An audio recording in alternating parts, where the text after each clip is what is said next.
Bonjour à toutes et tous, vous écoutez First Print, votre podcast comics préféré pour une nouvelle émission du format Super Friends. C'est dans ce podcast que l'on va à la rencontre des personnes qui font vivre la pop culture, la culture comics et bande dessinée dans leur travail. On est en plein cœur du FIBD littéralement. Là, je vous parle du stand derrière le stand de Casterman pour une émission spéciale bande dessinée. Voilà, on sort un petit peu de nos plates-bandes habituelles, mais je sais que vous êtes curieux pour aborder une bande dessinée qui s'appelle Avaler la Lune. C'est le premier tome d'une série de science-fiction.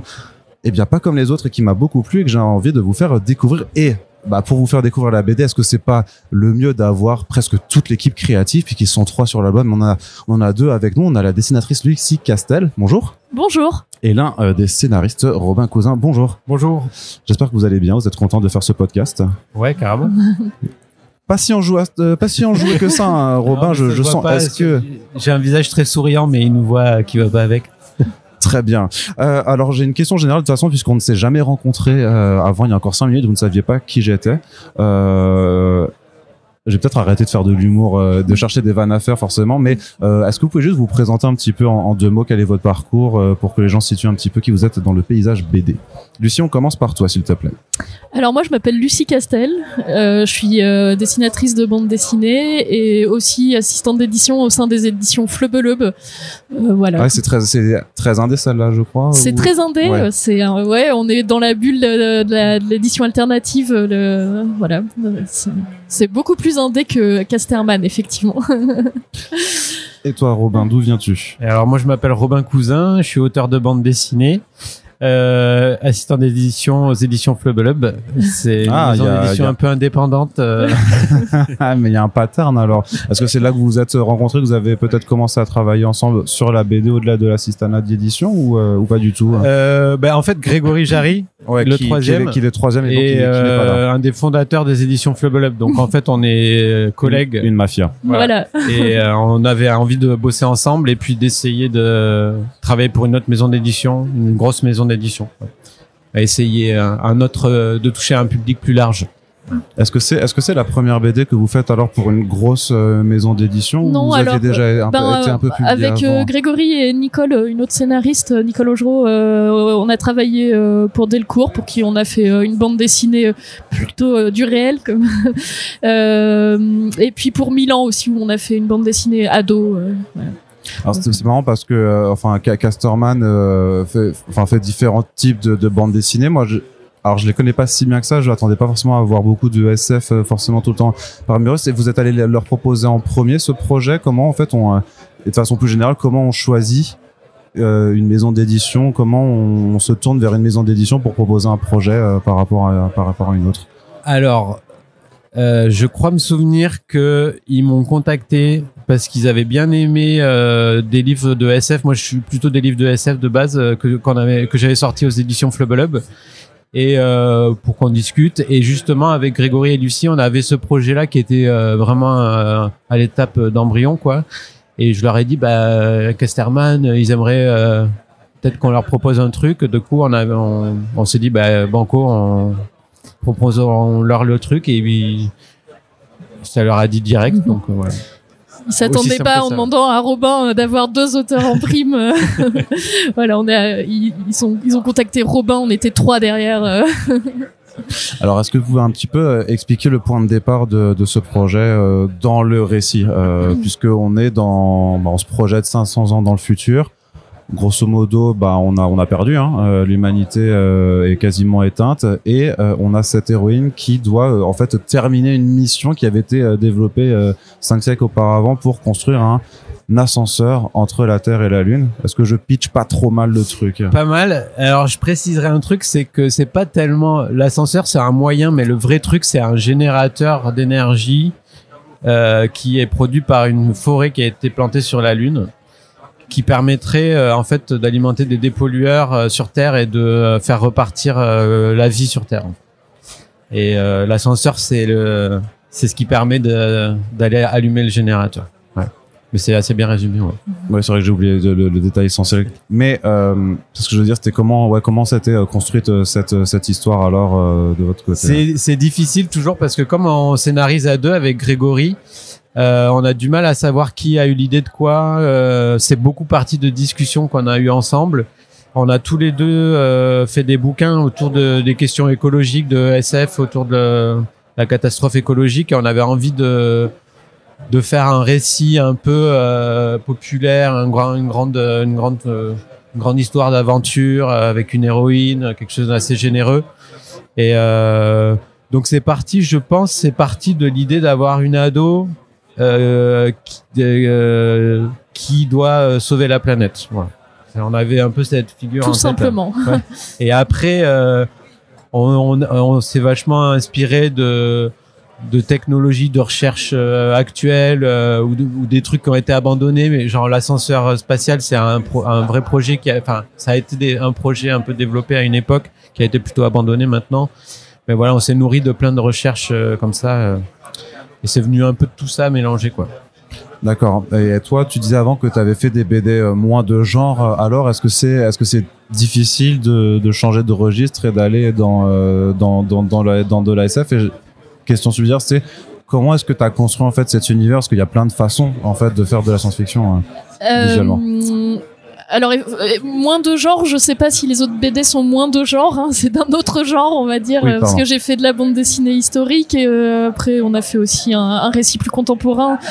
Et là, maintenant, on est plutôt dans le futur, donc c'est assez marrant. Ma carrière de dessinatrice progresse dans le temps. C'est une fresque temporelle. Ouais, c'est ça. Et quand Grégory et Robin m'ont proposé de faire un récit de SF, j'ai avalé ma salive, j'ai respiré un bon coup, et puis comme je suis toujours partante pour faire, pour les suivre dans des projets un peu fous, je me suis dit que pourquoi pas. Donc ça m'a pas mal sorti dans mes retranchements, mais on a pas mal étayé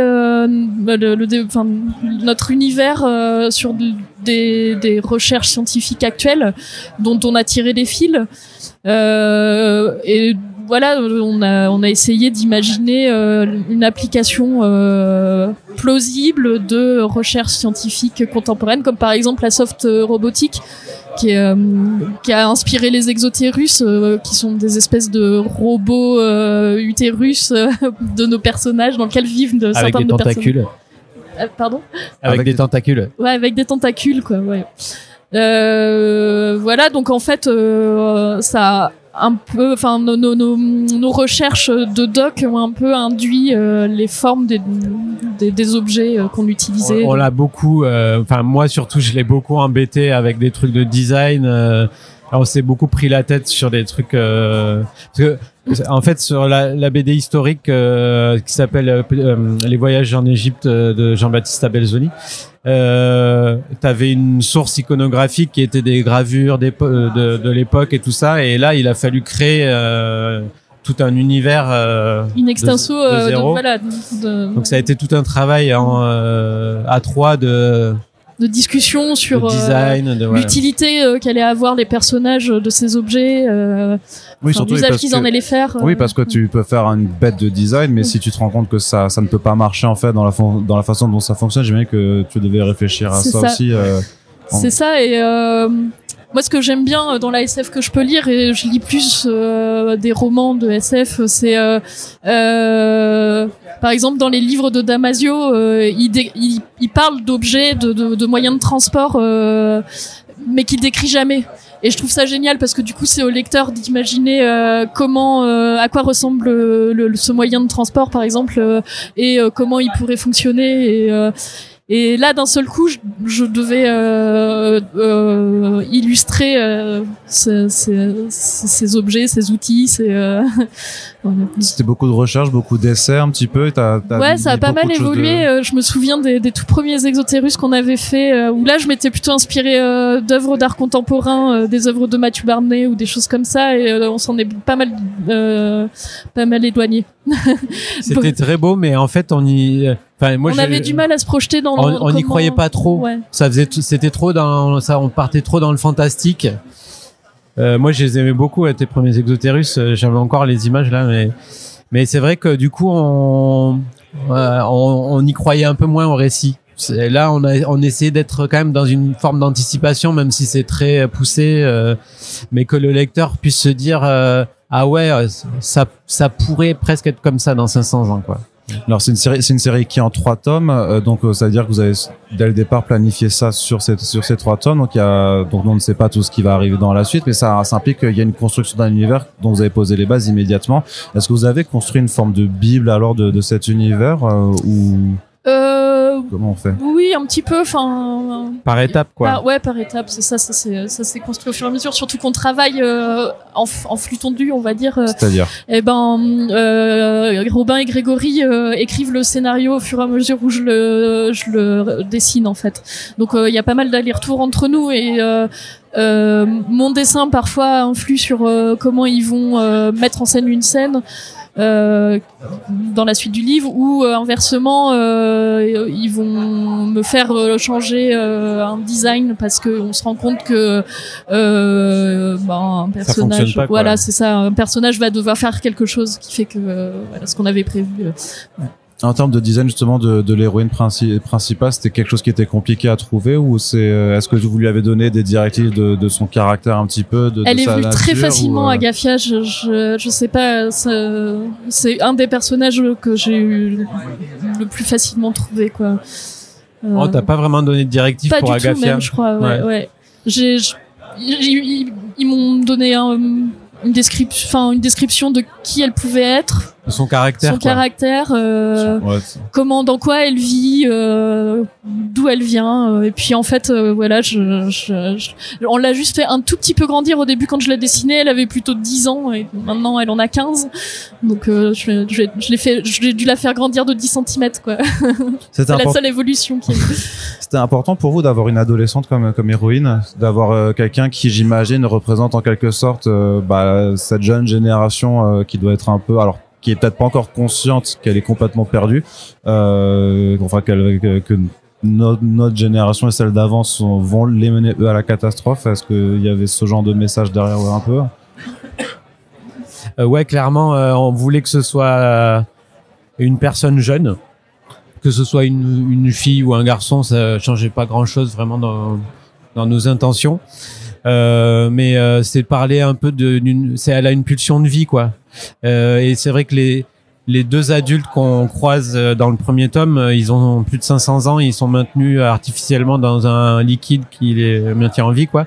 Et en fait, ils sont encore dans le même schéma de pensée qu'il y a 500 ans, à avoir le même projet qui a pas bougé. Et elle, l'idée c'est que c'est le récit de comment elle va s'émanciper de ce projet pour lequel elle a été conçue, qui vient de ses parents, qui a un truc énorme, qui a à moitié détruit la Terre. Et donc c'était important que ce soit une ado dans sa rébellion, dans son sa pulsion de vie quoi. C'était une évidence dès le début ouais. Non, c'est marrant parce que c'est une approche, dans la science-fiction, tu peux souvent avoir, alors on est quand même dans un truc assez post-apocalyptique, on va dire, l'apocalypse a eu lieu, mais malgré tout, t'as un peu le ressenti d'une science-fiction qui essaye d'aller de l'avant, qui veut pas être juste c'est pas du cyberpunk, quoi, vraiment, c'est pas tout est perdu et justement, on essaie d'y aller. Est-ce que c'est une envie aussi de pas faire quelque chose de trop sombre parce que, peut-être qu'on est un peu fatigué d'avoir ce genre de SF? C'est plus je serais plus nuancé que ce que tu dis parce que sois-le. En fait les 3 tomes ils sont déjà on les a déjà assez clairs dans nos têtes. Le 3e tome il est plutôt sombre mais il y a de l'espoir, mais c'est un espoir c'est pas un espoir bisounours quoi. C'est un espoir un peu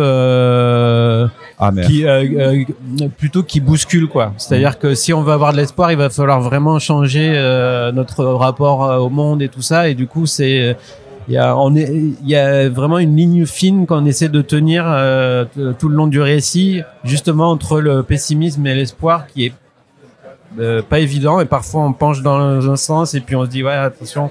C'est trop pessimiste ou c'est trop bisounours et on navigue entre les deux quoi. D'accord, ouais. Est-ce que c'est dur en termes de découpage de penser vraiment quand tu crées un univers, d'avoir tous ces objets auxquels t'es pas habitué peut-être à dessiner au départ, de bien les faire tenir pour que tu ressentes une forme de cohérence en fait dans ton univers. Ouais, alors c'est marrant. C'est marrant. il y a eu un moment où vraiment j'ai dû repenser ma vision des bâtiments, par exemple.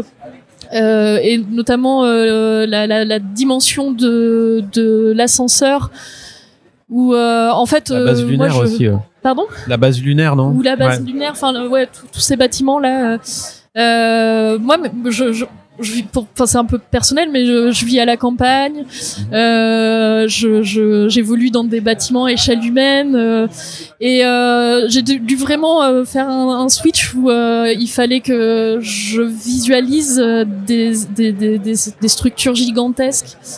Que je me projette dans des espaces qui ont pas du tout la même échelle, quoi. Voilà. Donc c'est quoi ça part de recherche photographique aussi alors Ouais, de me projeter dans des lieux. Juste de prendre un train pour aller dans Paris, voir d'horribles gratte-ciel. Tu fais une journée au quartier de la Défense et c'est bon, peut-être j'aurais dû faire ça. Mais t'as fait de la 3D aussi pour certains trucs. Oui, par exemple pour la base lunaire, il y a eu cache des trucs là. Pour la base lunaire, je me suis inspirée d'un bâtiment qui existe vraiment, qui est si mes souvenirs sont bons, s'appelle le Luma, c'est à Arles, c'est un centre d'art contemporain. Ouais. Et j'ai un peu, je me suis inspirée de cette structure qui est un peu modulaire, et sauf que je l'imaginais tellement modulaire et presque disparate que c'était compliqué de le dessiner deux fois de la même manière. Donc je l'ai modélisé en 3D, et maintenant quand dès que t'as un angle à faire, tu peux je fais des captures d'écran avec l'angle pile poil qu'il me faut, et c'est à quel moment que t'as regretté d'avoir choisi ce bâtiment comme inspiration en te disant ah merde, en fait ça va être relou à dessiner si je dois le faire dans plein de cases différentes. Assez rapidement je me suis dit qu'il fallait que je passe par une 3D, donc voilà. C'est quelque chose que t'avais déjà fait de la 3D? Ouais, comme ça. Ouais, un petit peu, mais en fait, SketchUp, c'est assez accessible. Ouais, c'est d'accord. Alors, je connais pas du tout, pour le coup. Et puis, j'aime bien passer une journée entière à me prendre le chou sur ce genre de choses. Voilà, donc, très bien. Et il y avait notamment une scène qui m'intéresse, c'est celle justement de quand elle essaye d'atteindre la Lune, enfin, quand elle va atteindre en passant, parce qu'il y a ce côté de effectivement quelque chose qui est avec la rotation, enfin on est dans une approche un peu réaliste aussi, vous êtes parti aussi de choses qui existent vraiment, et il y a ce truc qui est complètement fou de se dire effectivement normalement, alors si on faisait très réaliste, je crois que aux vitesses que ça implique, et je crois que c'est pas possible, ça va à une vitesse d'un avion de chasse à peu près. Ouais, donc en fait c'est la vitesse de rotation de la Terre en gros. Mais est-ce que ça implique aussi des contraintes dans la façon dont tu représentes pour justement essayer de faire comprendre tout ce qui peut se passer par rapport à comment c'est décrit, forcément, ça m'a demandé de développer un vocabulaire graphique que j'avais assez peu développé dans mes livres précédents, quoi, parce que j'ai fait des récits de voyages sur des bateaux, des voiliers, la visite de l'Égypte au 19e siècle, autant dire que on allait beaucoup moins vite à cette époque-là. Oui, et puis il y avait l'idée, je me souviens qu'on s'est pris la tête sur trouver comment on rejoint un truc qui passe à une vitesse aussi rapide. Par quelle technologie, quoi. Et on s'est dit, en fait, il faut être aimanté, quoi. Et ça a changé le design des exotérus, ça a changé tout le truc. On s'est dit, en fait, ça fonctionne par l'aimant, ils sont attirés par la structure, et du coup, ils rejoignent la vitesse mais c'est plein de trucs qui après changé. Du coup, il faut refaire la manière dont elle saute, dont elle rejoint le truc, parce que elle est aimantée, elle est pas, Oui, ça remettait en question certaines scènes qu'on avait déjà dessinées, alors que tu les dessines au fur et à mesure, c'est-à-dire que tu as dû revenir sur certaines choses. C'est notre manière de travailler. Même pour les livres précédents que j'ai fait avec Grégory et Nicole, on redessine beaucoup. On se permet même de virer des scènes entières. Ah ouais. Ouais. Ça représente combien de latitude en termes de marge de manœuvre? C'est-à-dire, est-ce que on se refuse rien, vraiment. On est capable de recommencer à zéro. Voilà, D'accord, ok, parce que, mais c'est courageux parce qu'après vous dites une date. Enfin, j'imagine qu'il y a quand même déjà des avances qui couvrent une certaine durée pour la réalisation de l'album. Donc, si vous prenez du retard à tout ça, c'est pénalisant pour vous. Oui. D'accord, ouais. Oui. Très bien. Tout le monde comprend. Mais bon, on préfère faire un bon livre. Ah oui, c'est sûr que vous préférez faire le livre dont vous avez envie, quitte à devoir peut-être rogner sur certaines choses, quoi. J'imagine. Mais pareil, il y a un truc qui est marrant, c'est que donc c'est une série. donc alors ça reste une série courte en 3 tomes, mais une série tout de même, et on sait quand on lit un peu le marché de la BD, son comportement ces dernières années, que le public en a un peu marre des séries, et que dans le genre notamment, là ça vient de tomber avec l'étude GFK, c'est plus les one shot, les récits complets qui ont le vent en poupe. Vous, malgré tout, vous vous dites il faut que ce récit soit fait en série. C'est vraiment comme ça qu'il doit être lu et vécu. On avait vraiment une grosse histoire à raconter, et il y avait aussi l'envie que chaque tome il soit assez distinct, presque dans le genre, quoi. Le premier, il y a un côté un peu hard SF, un petit peu hard SF, en tout cas science-fiction, quoi. Le deuxième, il bascule un peu dans le fantastique, et le troisième un peu dans l'horreur, quoi. Et du coup, ça avait vraiment un sens. Pour nous, c'était un peu évident qu'il fallait que ce soit en 3 morceaux. On a essayé de le faire en 2 à un moment. Et je sais qu'Asterman, ils avaient plutôt envie qu'on fasse un one shot. On a insisté, on a dit non, mais ça va pas le faire en une fois. Ça va faire un truc énorme. On a trop de choses à raconter. Mais on voulait pas s'étendre dans une série à 10 tomes on s'est dit une petite série, quoi. On sait où on va pas étirer non plus. Et donc à partir du moment aussi où ce format est choisi, et comme tu le mentionnes un peu sur les ambiances, en fait, c'est que ça a des contraintes, ou en tout cas ça impose une gymnastique différente en termes de rythme aussi, de comment vous allez placer les différents éléments. Est-ce que ça a influencé aussi même sur toi le découpage au global? Est-ce que tu as storyboardé un album après, enfin juste le premier album, est-ce que c'était envisagé comme ça, ou est-ce que vous avez dès le départ quand même un plan encore plus global et qui permet de découper toutes les scènes pour chacun? Non, alors moi j'ai vraiment eu les trucs au fur et à mesure. Je sais même pas trop ce qui se passe à la fin du 3e tome. Toi t'es dans le flou en fait. Ouais, complètement. Ils t'ont rien dit. Pas grand chose. Alors c'est plutôt à toi que je m'adresse. Est-ce que vous avez un script au global avec quand même genre acte 1, 2 et 3 où il y a les grandes lignes pour chacun, ou est-ce que vous avez juste fait d'abord le premier tome vraiment, puis on s'occupera de la suite après? Non, si, c'est assez clair depuis la fin, on l'a quasiment depuis le début. Il y a aussi des unités un peu de lieu. Le premier tome, il se passe beaucoup sur la Terre et c'est le trajet jusqu'à la Lune. On savait que le deuxième tome, il allait se passer sur la Lune quasiment entièrement, et le troisième, c'est un retour sur Terre. Donc ça, c'était un truc qui est assez évident depuis le début. Les grands enjeux, les grands bouleversements dans l'histoire de l'héroïne et tout ça sont assez clairs, assez fixes depuis le début. Et après, comment on passe par là, ça continue d'évoluer tout le temps. Et c'est vrai qu'on garde un peu de mystère pour Lucie parce que c'est notre première lectrice presque. Et du coup, c'est bien d'avoir cette. Des fois, elle dit mais attendez, je comprends pas là votre truc. C'est nul. Ouais. Et du coup, on fait merde. Oui, c'est vrai, elle a raison, ça marche pas. Après, il se venge en me faisant redessiner des scènes entières. C'est donc pour ça. Non, elle est sympa cette dynamique. Très constructive. de fonctionnement. C'est important d'avoir un regard neuf dans l'équipe. Parce que nous, au bout d'un moment, on a tellement le nez dedans qu'il y a des trucs évidents qu'on voit plus, et elle est là aussi pour nous montrer ce qu'on voit pas qui est devant notre nez, quoi. Alors dans ce premier tome, il y a aussi une scène qui est super marquante, je vais dire, dans les dialogues. C'est alors si vous ne l'avez pas lu, allez la lire. Maintenant c'est bon, vous l'avez lu, vous pouvez écouter la suite. Avec parce qu'il y a quand même cette idée un peu de multimillionnaires, enfin, et des états de philanthropes qui vont tous se dire bon, ok, d'accord, en fait, on va aider, on va faire ce projet parce que c'est comme ça qu'on va sauver la planète, et que au milieu du chantier, en fait, ils disent non, mais en fait, laissez tomber, quoi. C'est bien d'avoir donné de l'espoir aux gens, mais en fait, ça ne servait à rien, qui est quand même super dur. C'est quelque chose que vous ressentez aujourd'hui de l'état du monde, de l'État, par exemple pour ainsi dire, ouais. Petite pensée à tous ceux qui ont dû faire un dossier Pass Culture ce matin en plein festival d'Angoulême. Parce qu'il y a le Pass Culture qui est en train d'être supprimé, et ça fait chez beaucoup d'artistes et d'auteurs depuis 2 jours. Mais oui, il y a un truc, il y a clairement un propos politique dans le récit, on essaie de sortir de l'idée que c'est les humains, l'humanité qui est bête et qui sait pas protéger sa planète, que c'est en fait il y a quand même des gens qui sont un peu plus responsables que d'autres. il y a des décisions politiques, économiques qui ne vont pas dans le bon sens et faut pas se voiler la face et on peut le montrer sans être non plus dans un truc d'en faire des gros méchants. Nous, on fait en sorte que ces gens qu'on montre comme des responsables, et en fait, ils sont pleins de bonnes intentions. Et ils veulent sauver la Terre, mais en fait, ils font ça n'importe comment et ils sont dans des logiques qui sont toujours les mêmes logiques qui nous mènent droit dans le mur et de plus en plus vite en disant non mais cette fois j'ai une solution, cette fois ça va marcher, cette fois c'est bon. Et c'est un peu de ça qu'on parle, quoi.